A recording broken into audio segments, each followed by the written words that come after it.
The book that I chose for my book report was the book called White Fragility. I read it a couple times, and each time I read it, I felt like I learned something new every time. White Fragility by Robin DiAngelo addresses the current state of race relations in the United States. The book looks into the nature of white people when engaged in conversations about racism, and it also dives into commonly addressed racial issues, but it takes a different approach in doing so. She explains white advantage and outlines steps that white people can take to abolish white dominance over people of color. While I was reading it, it was really eye opening. And the book really urges the reader to acknowledge your relationship with race. White fragility is the defensiveness, the argumentation, the hurt feelings, the withdrawal that often erupts whenever white people are challenged on their racial worldviews. White fragility could look like a number of things. I've laid out three of them here on your screen. First one being deflection or denial, and I'll go into this a little bit more, but it's something along the lines of, I just don't see color. The second one I put as bargaining, and that's somebody saying, I know this, and I have black friends. And the third is channel switching, somebody saying it's about class and not about race. This is a line from Robin DiAngelo's book, and it reads, when I talk to white people about racism, their responses are so predictable. I sometimes feel as though we are all reciting lines from a shared script, and on some level we are because we are actors in a shared culture. White fragility can be triggered in many situations.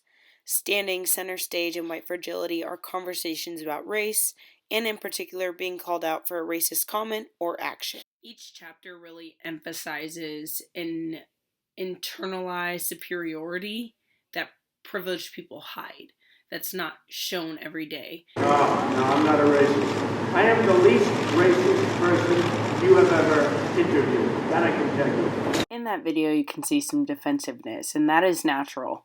It's a natural part of the process, but you must move through it. Defensiveness protects a limited worldview and lets in no information or challenge. The book really encourages you, as a reader, to acknowledge the relationship with race in a society that's all about, individuals. It really makes you make that connection between yourself and race. When somebody tells me that they don't see race, I say, that's fine. You can choose not to see the sky, but it exists. I think for me, I connect with something like this because I am black and I am white. And so a lot of these things I was able to really be in tune with and in touch with. A dominant or a hegemonic group is a group that maintains a position of superiority over a non-dominant group. So in this book, it's really, the illustration is the dominant societal status held by white people over people of color. And the author acknowledges that the relationship between power, privilege, and resources tends to favor people of white descent over people of color. White privilege is something that has developed over time. It didn't just show up, and it's developed, it's grown, and racism is now less visible compared to the Civil War period when it was much more blatant. Modern day society has enshrined white privilege into the societal structures, making it better hidden, but still an advantage to white people over people of color. So while it's not so clear cut and put right in our faces, it's still there, it's still happening, and DiAngelo does a good job highlighting it and creating an assertiveness for people to understand. And while these racial disparities exist, there's been very little done by white people to acknowledge them or even facilitate the deconstruction of these type of structures.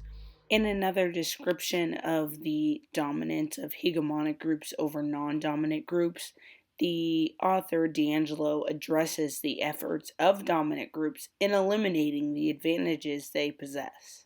Where white people have acknowledged the significant advantages they face over people of color, They've been slow or have even neglected to change the situation or shift the dynamics to create something more balanced, something level.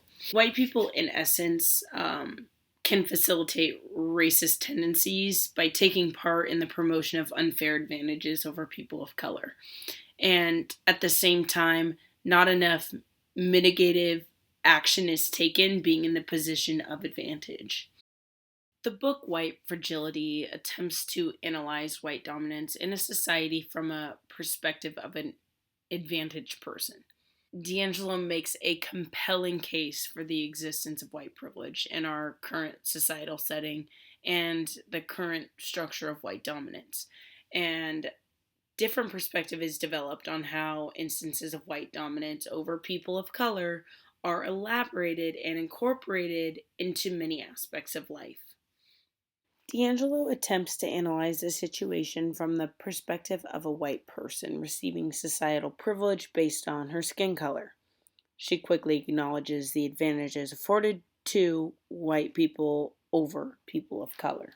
D'Angelo gives a realistic assessment that most white people are not willing to acknowledge and openly discuss and talk about race and racial advantage in a public setting. And she manages to do that without placing implicit judgment when she's doing this. She identifies a lot of the root causes of the problem, and then she also elaborates on how these problems affect people of color within the country. By acknowledging changes in the structure of racism from the Civil War period to the Civil Rights Movement and finally the current situation, she can provide the reader with the problem's background. She maintains her view throughout the book and manages to be critical while maintaining a non-judgmental stance on white people. The book bridges racial divides and impartially presents sensitive racial issues from the author's viewpoint. The author has altered my view on of white dominance in society by providing thought-provoking racial descriptions. D'Angelo makes a good attempt to highlight situations in a different dimension.